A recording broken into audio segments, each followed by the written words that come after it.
why all of Bhagavan's incarnations and the contributions of Shastras which elevate humankind happen only in Bharata.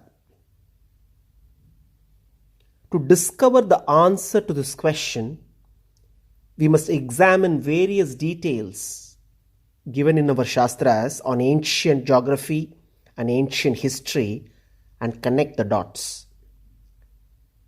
Srimad Bhagavatam, Sri Vishnu Purana, and the Mahabharata give us important insights into this topic. Let me share 5 such insights. Insight 1. The whole of Bhumandala was ruled by Priyavrata, the eldest son of Swayambhuva Manu. Priyavrata divided Bhuloka into 7 dvipas, 7 realms, and his 7 sons became the kings of these 7 regions: Jambudvipa, Lakshadvipa, Kushadvipa, Shalmadvipa, Kraunchadvipa, Shakadvipa, Pushkaradvipa. The Jambudvipa was ruled by Agnidhra, Priyavrata's illustrious son. While retiring, Agnidhra divided his kingdom, Jambudvipa, into 9 Varshas. We must note that Varshas described in our Shastras are the landforms that existed prior to the onset of Kali Yuga, or in other words, about at least 5,000 plus years ago. The 9 Varshas in Jambudvipa were Bharata Varsha, Kimpurusha Varsha, Hari Varsha, Kuru Varsha, Hiranmaya Varsha, Ramyaka Varsha, Ilavrita Varsha, Bhadrashva Varsha, Ketumala Varsha.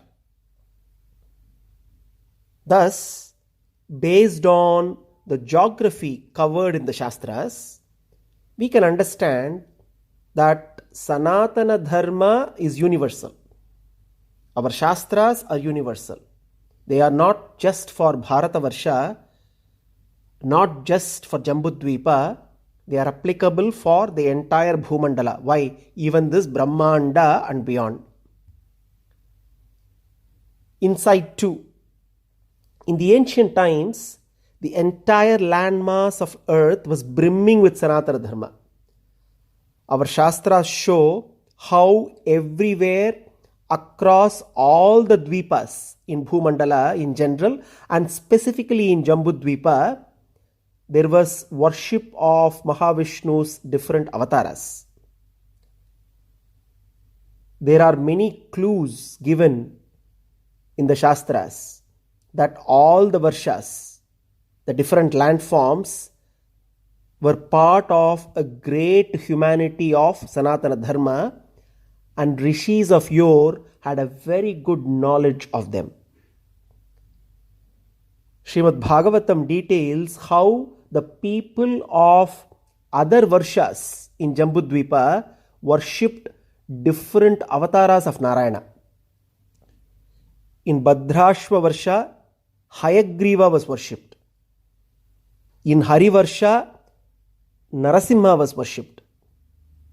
While describing Hari Varsha, it is also referred to as a place where the descendants of Prahlada lived. Naturally, they were worshippers of Bhagavan Narasimha. In Ketumala Varsha, Hrishikesha was worshipped. In Hiranmaya Varsha, Kurma was worshipped. In Uttara Kuru Varsha, Varaha was worshipped. In Kimpurusha Varsha, Rama was worshipped. Thus we gain another insight. Sanatana Dharma and the Shastras were not just confined to Bharata Varsha. Insight 3. Avatars, as we popularly know, are not chronological in order. Time is not linear. The wheel of time, Kala Chakra, revolves infinitely through successive cycles of manifestation and dissolution. There must have been pretty many times that the avatars had taken place than what we think. The same avatars taking place in different varshas is also a possibility. And our Shastras capture various slices of time and present us select accounts of avatars during various Chaturyugas, Manvantaras, and Kalpas. The Shastras that we have currently access to only give us few glimpses into ancient history. Therefore, the insight that we gain by connecting the dots across Shastras is that our current accessible knowledge of avatars, both in terms of time periods and geography, is limited. Insight 4. When we look at Bhagavan's avatars described in our Shastras, there are many which happened outside of Bhuloka and thus were not confined to Bharata. Examples are Varaha Avatara, that happened right at the beginning of the Kalpa, the Sweta Varaha Kalpa. The Kurma Avatara, the Ajita Avatara, Dhanvantri Avatara, all those which happened at Kshirasagara. The Hayagriva Avatara, Hamsa Avatara, etc. So, the insight we gain is that while the popular avatars that are celebrated in today's times took place in Bharata, not all avatars are confined to the geographical boundaries of Bharata. Insight 5. It is Bhagavan's will that Shastras from time immemorial are preserved in the Karma Bhumi of Bharata, where also the Purna avatars of Narasimha, Rama, Krishna had taken place. Parashara declares, Atrapi Bharatam Sreshtam Jambudvipe Mahamune Yatohi Karma Bhuresha Tatonya Bhoga Bhumayaha Atra Janma Sahasrana Sahasrairapi Sattama Kadachit Labate Jantur Manushyam Punya Sanchayat. Bharata is the best of the divisions of Jambudvipa because it is Karma Bhumi, land of works.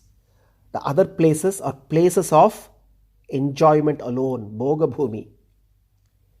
It is only after many thousand births and the aggregation of Punya that living beings are born in Bharata as humans, declares Parashara.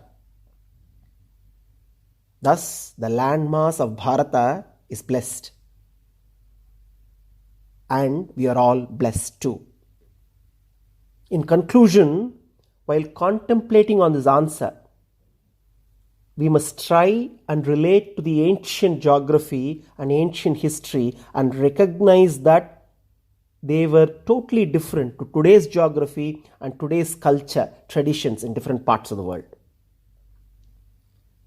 Over the last 1,000 years, geographic boundaries have changed. Different cultures, religions, and traditions took birth in different parts of the world. Yes, Sanatana Dharma's direct influence has totally vanished outside Bharata. But Sanatana Dharma is eternal. So today it may look as though our Shastras and Avataras are confined only to Bharata. But when we examine history carefully, we see that while Bharata Varsha was the fountainhead of all scriptural wisdom, our Shastras and Bhagavan's avatars were not really confined only to this geographic region. No wonder Sanatana Dharma teaches us the motto of Vasudhaiva Kutumbakam and the goal of Vasudeva Sarvamiti. Sarvam Sri Krishnarpanamastu.